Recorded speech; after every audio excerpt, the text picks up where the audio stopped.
com Deus, e Deus o declara dizendo: Samuel, o povo não tem rejeitado a ti, o povo tem rejeitado a mim, faça como eles querem. E por permissão de Deus, e não por escolha, Saul é ungido a rei sobre a nação de Israel.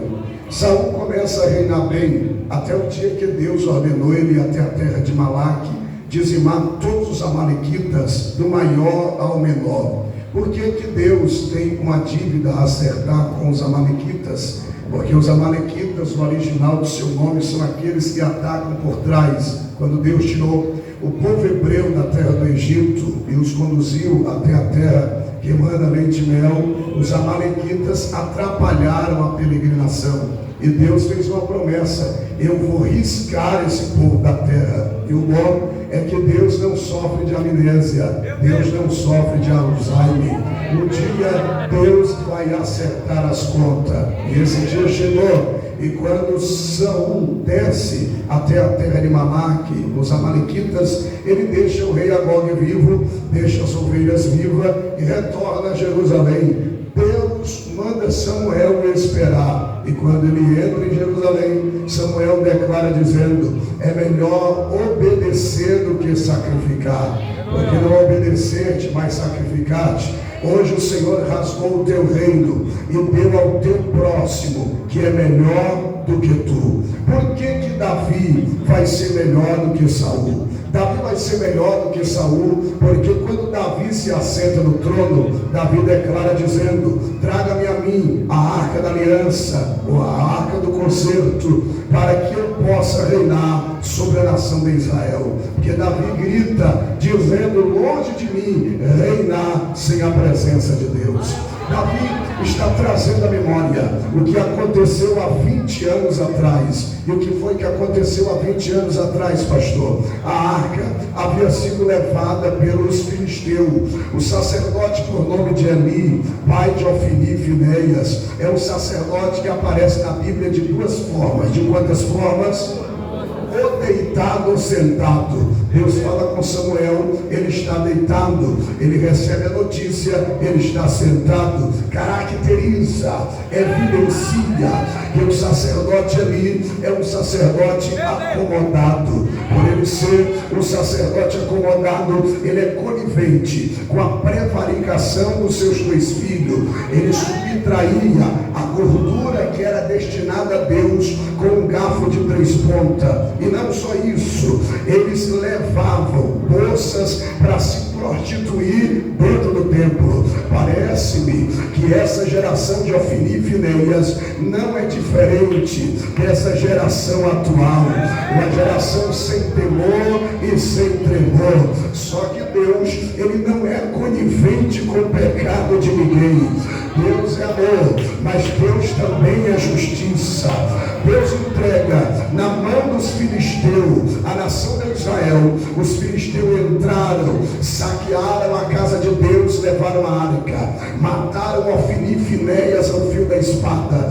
Quando a notícia chega no ouvido do sacerdote ali, ele cai da cadeira central, quebra o pescoço. A mulher de Ofnias, cunhada de Finéias, dá à luz a criança, e antes de morrer do parto, ela dá um nome dizendo Icabô, Icabote. Ou ela está declarando na grande verdade que significa este nome: e foi-se a glória de Israel. Vou repetir: e foi-se a glória de Israel. Sim, os filisteus colocaram a arca sobre um carro puxado por bois e colocaram dentro do templo de Dagom. Quem é Dagom, pastor? É o Deus dos filisteus, metade homem e metade peixe. Dentro do templo de Dagom está a arca, diante do trono de Dagom. Os filisteus estão do lado de fora gritando: Dagom é maior do que Jeová, Dagom é maior do que Jeová. De madrugada, Jeová desceu dentro do templo, aonde estava a arca, diante do trono de Dagom, e deu um tapa na cabeça de Dagom. Dagom caiu de joelho diante da arca, porque Dagom não é maior do que Jeová. Sim, eles tornaram a colocar Dagom no trono e começaram a gritar: Dagom é maior do que Jeová, Dagom é maior do que Jeová. Jeová resolveu descer de madrugada, não para dar um tapa, mas para dar um murro na cabeça de Dagon.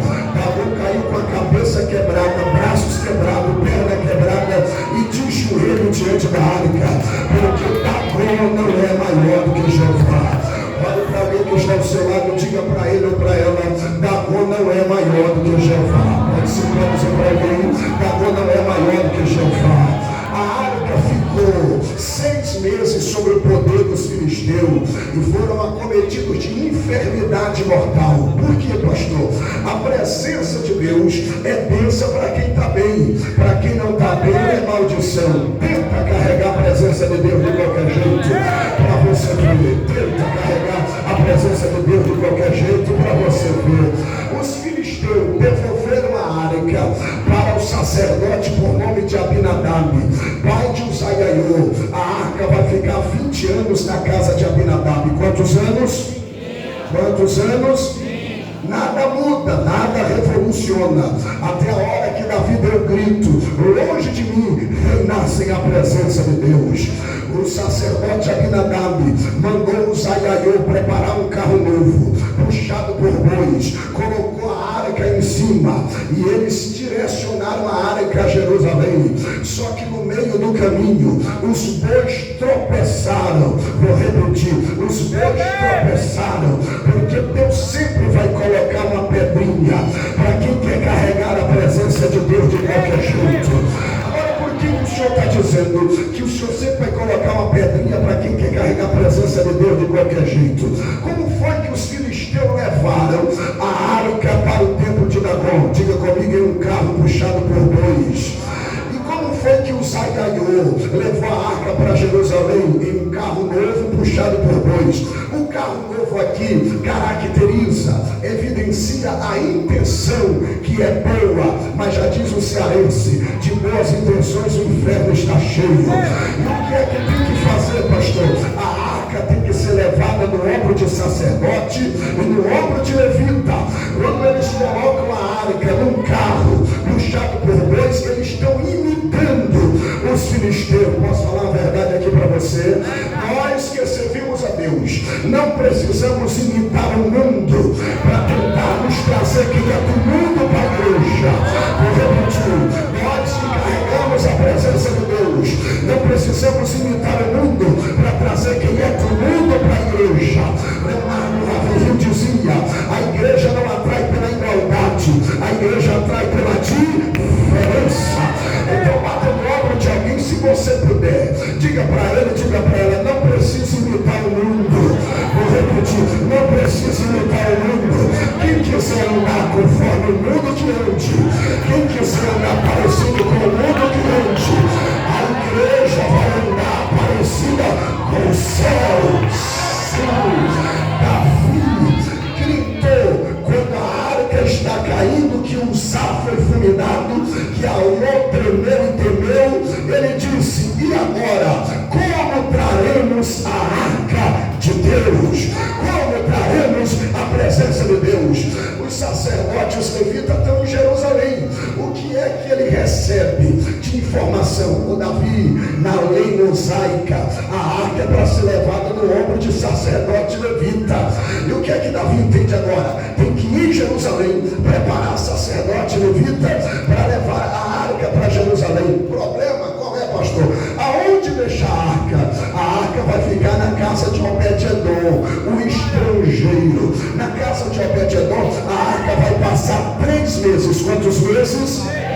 Diferentemente do que aconteceu em Abinadab, a Bíblia vai dizer no segundo livro das Crônicas que Deus abençoou tudo enquanto Obed-edom possuía. Deus abençoou tudo enquanto Obed-edom possuía. Se Abinadab nada muda, se Abinadab nada revoluciona, na casa de Obed-edom tudo mudou, tudo revolucionou. Por quê, pastor? A história diz que Obed-edom é estrangeiro e tem direito à terra. Só Wanderson, que é a pior terra. A terra ele planta não colhe, que a terra é estéril. A sua mulher tem a madre fechada, ela é estéril. Ou seja, quando a presença de Deus chegou lá, que ele recebeu a presença de Deus lá, a história diz que em 3 meses ele passou a colher o que ele plantava. Segundo, em 3 meses a sua mulher está dizendo: eu estou enjoada, estou com ânsia de vômito. Ela 3 meses. Olhe para cá. Por quê, pastor? Porque aqui é a grande verdade. O tempo de crente não define a intimidade que você tem com Deus. Tem gente que tem raiva porque você tem 20 anos, porque você tem 3 meses de crente e não acontece na vida dele há 20 anos de crente que está acontecendo na sua vida. Então isso, pastor, é prioridade para a presença de Deus. Por favor, jovem, capte a mão de alguém que está ao seu lado, pega a mão de alguém que está ao seu lado, diga para ele: quer ver Deus mudar a sua vida? Quer ver Deus revolucionar a sua vida? Dê prioridade para a presença de Deus.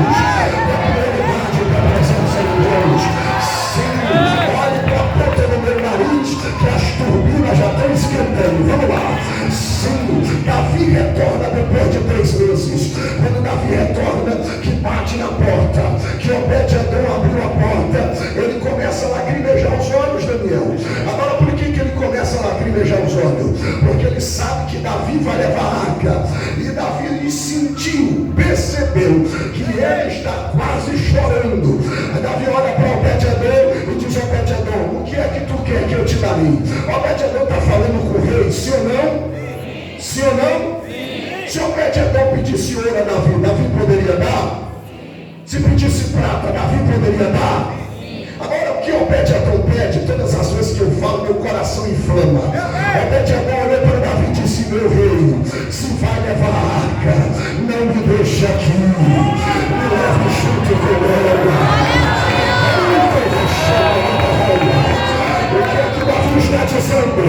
Não adianta ter terra produzindo, não adianta ter mato gerando, se não tiver a presença de Deus.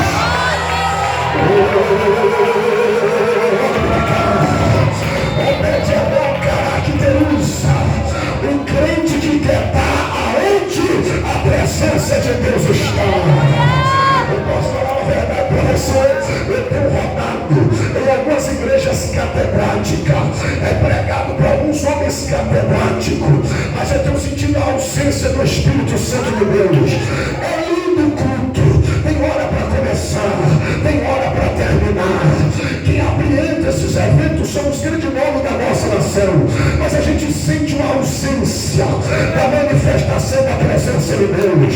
Eu digo aqui uma verdade para você: eu só quero estar aonde a presença de Deus está.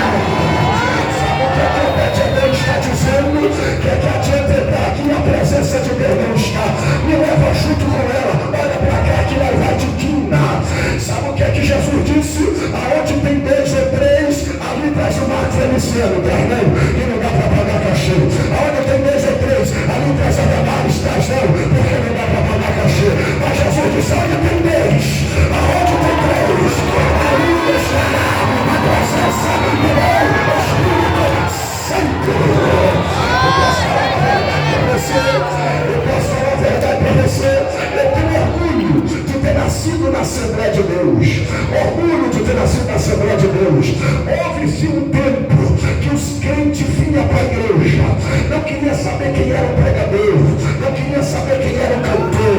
O pregador falava Deus, mas quando falava Deus, ele chegava na casa. O pregador falava Jesus, mas quando falava Jesus, Jesus chegava na casa. Isso que eu estou querendo dizer, pastor, eu estou querendo dizer que Jesus ainda é o mesmo de ontem, de hoje, de eternamente. Alô, pastor, tinha irmãs que não sabiam cantar muito, não sabia de técnica, não sabia de arranjo, não sabia de nada. Cantava o 380, terminava no 212. Mas Jesus descia na casa. O que eu estou querendo dizer, pastor? Se o pregador faltar, ele é substituído. Se a cantora faltar, ela é substituída. Eu quero ver quem substituiu a presença do Espírito Santo de Deus em graça.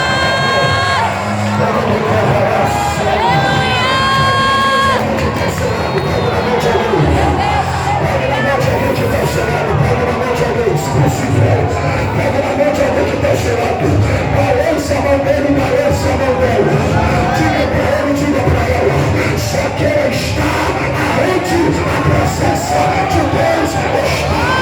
Pode faltar dinheiro, pode faltar carro, pode faltar moto, que não pode faltar a presença de Deus, a presença de Deus.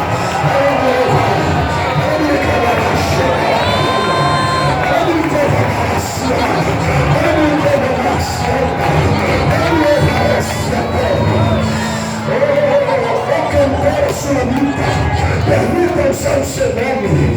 Mas nós temos uma geração Nutella, uma geração que não é raiz, uma geração que não entende o que é presença de Deus. É por isso que tem gente que bebe de manhã e vem para a igreja de noite, que se prostitui de manhã e vem para a igreja de noite. Esse é o problema das nossas igrejas. Foi falado aqui, você pode roubar, pode matar gravata, pode sujar a salva, se não tiver a presença de Deus, que te segure de manhã, você vai de noite, não funciona.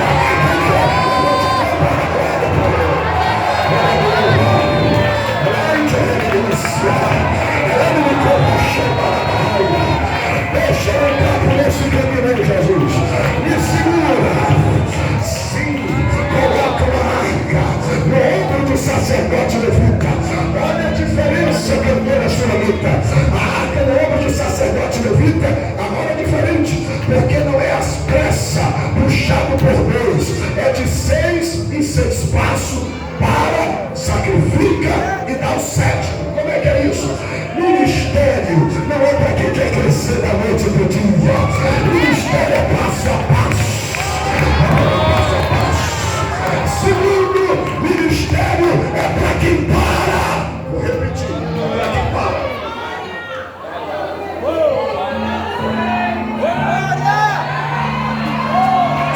Segunda, para quê? Para ler. Para quê? Para ensaiar. Ninguém prega por pregar, prega porque conhece. Ninguém canta por cantar, canta porque tem entrosamento. Escala de ensaio. Para preparar sermão, para cantar. Olha para cá. É melhor você não ter oportunidade de estar preparado do que você ter oportunidade de estar despreparado.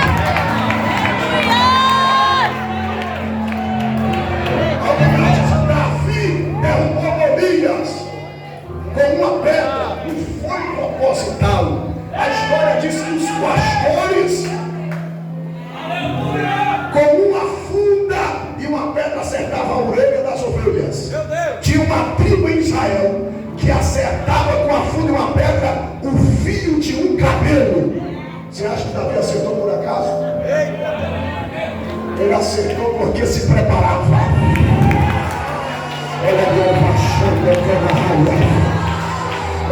Quando a serva de Deus que entrou aqui, Deus disse para mim: eu sei quem tem mistério comigo, eu conheço quem tem segredo comigo.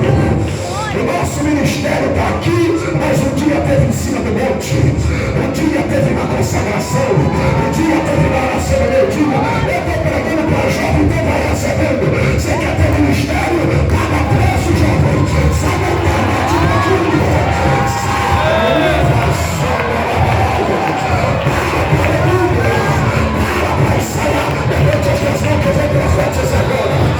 Aonde tiver um jovem disposto a parar tudo para fazer a vontade de Deus, recebe a presença de Deus agora.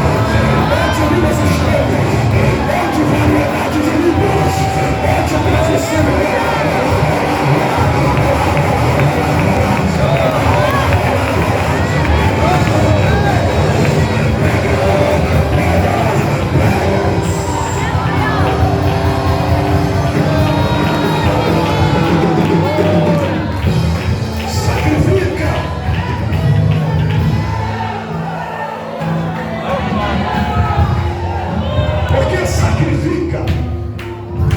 Ministério tem que ter preço. Quem concorda comigo, diga amém.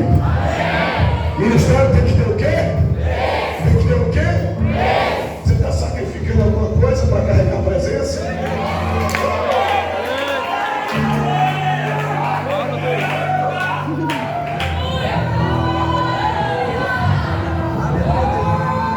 É bonito ver alguém cantar e pregar, mas você não sabe o preço da renúncia.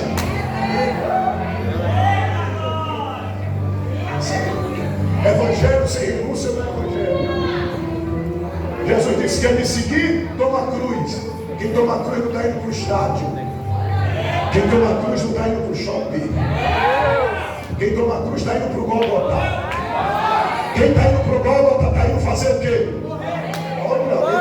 Está indo fazer o quê? Então no original Jesus está dizendo: quem quer me seguir, morra.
Porque Israel não vai para a guerra sem a arca.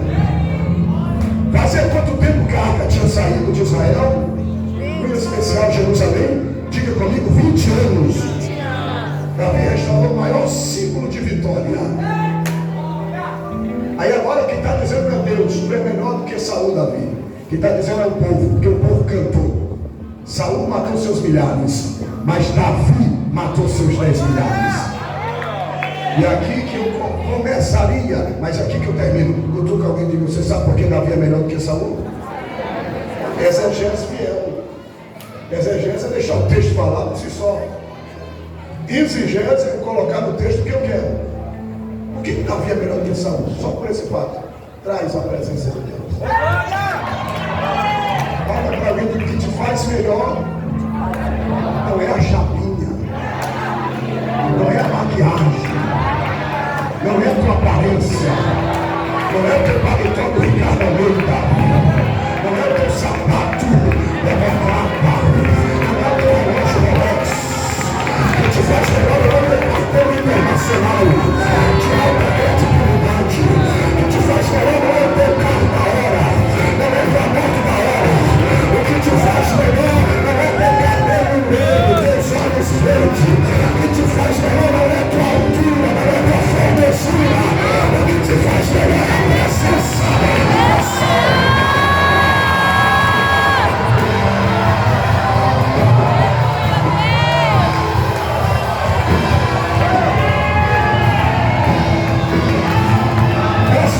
Segura aí para você escutar.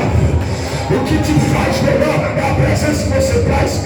Tem culto que é tão gelado que se o pinguim entrar ele fica gripado. E o habitat natural do pinguim é o Polo Norte. Imagina só. Agora tem crente que traz a presença de Deus. Ele não quer saber quem dá glória, quem não dá glória. Ele pula, ele marcha, ele rouba, ele sabe como. Eu posso dizer que é uma verdade para você. Você não pode dançar carnaval. Você não pode dançar quadrilha.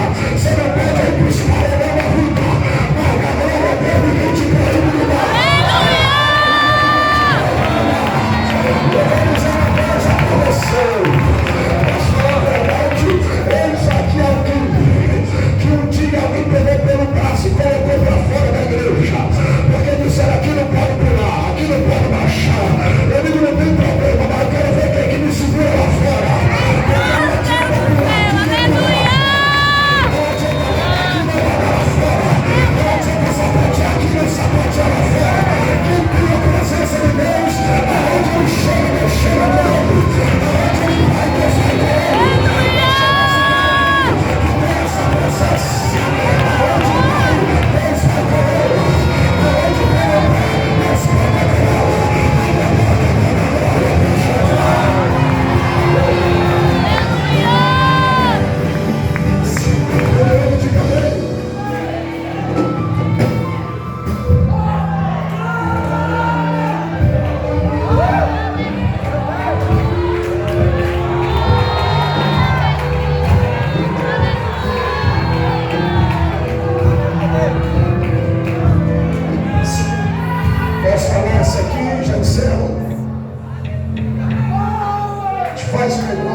Quem me ouve, diga bem baixo.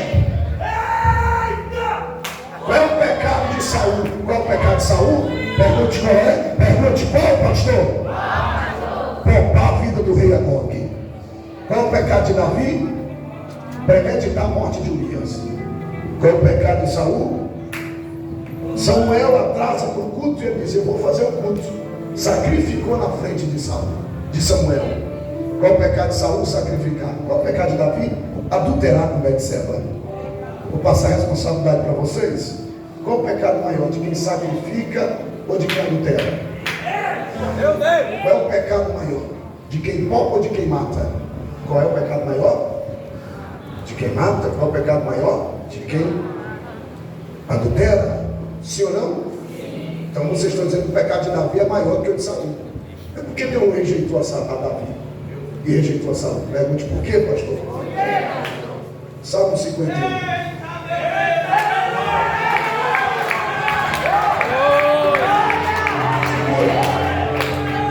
Contra ti pequei, somente pequei. Lava-me com enxofre e me tornarei mais alvo do que a neve. Devolve-me a alegria da salvação. Aonde é que Davi pega Deus? É aqui. Porque se Saul está preso ao trono, nas veste a coroa, Davi não. Davi disse: tire tudo de mim. Só não tire de mim a presença do teu Santo Espírito. Ele diz assim: que adianta ter tudo